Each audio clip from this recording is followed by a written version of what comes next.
Hi, I'm Lizzie. I'm one of the electron microscopists here at the Biomedical Imaging Unit. I'm going to talk to you a little bit about what happens after James has cut the grid. So this is a kidney sample, and we have a relatively low power image of the first part of the filtration system that makes your urine, the glomerulus. So here we have a blood vessel or a capillary loop, and if you look at this light grey area, tracing it around, that's your capillary loop. And then we have this dark grey area. And this is unusual. And this is from a patient who has a problem with their immune system, and they have a disease called lupus. If we go to the next level of magnification, looking at that dark grey area, you can start to see there is some substructure, but not overly clearly.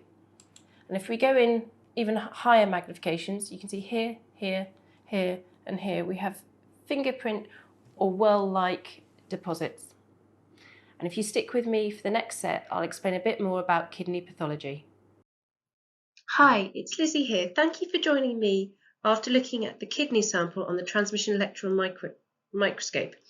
This short presentation is to give you insight into what we look at in terms of kidneys and the transmission electron microscope. This slide just provides the basic anatomy of the kidney. The kidney provides the mechanism by which excess water and electrolytes are eliminated from the body. Here we have the nephron. The nephron is the functional and structural unit of the kidney, and there are about 1 million per kidney in humans.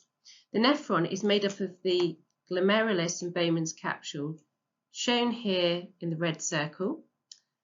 And then if you follow me with the green line, the second part of the nephron, we trace it round, is the renal tubule, which goes from the Bowman's capsule all the way to the collecting duct and ultimately to the ureter and your bladder. The main function of this is the selective reabsorption of water, ions and molecules from the glomerular filtrate. So that's the first way of your filtered blood. To get a kidney biopsy, they literally stab you in the back. And this is what it looks like under a dissecting microscope.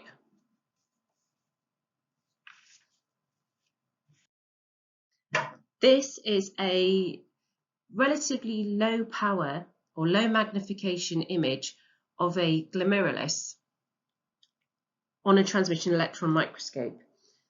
The black electron dense things here are red blood cells, and you find these in the capillary loops which make up the glomerulus. And then shown in green is an area of mesangium, which is the cellular glue that holds the capillary loops together. If we step in a bit higher in terms of magnification, we can look at the capillary loops in more detail. Here in red, if you follow my line tracing around, is the fenestrated endothelium.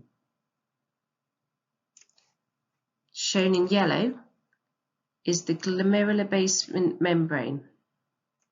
And shown in green, the outermost layer, the spiky layer, is the podocyte layer. Okay?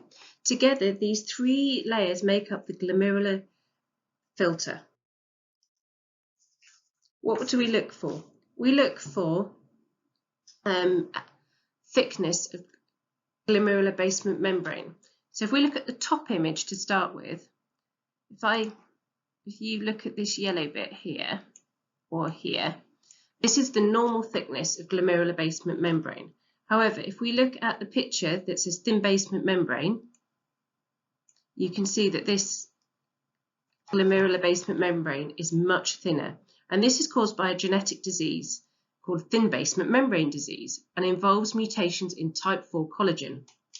If we look at the image on the right, which is thick basement membrane, you can see that this grey area that I'm highlighting in yellow is much, much thicker.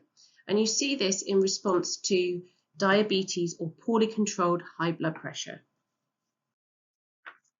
The other thing we look for within the glomerular basement membrane, which should be a nice uniform light grey, if I trace my line and then we get to an electron dense area here, here, and here.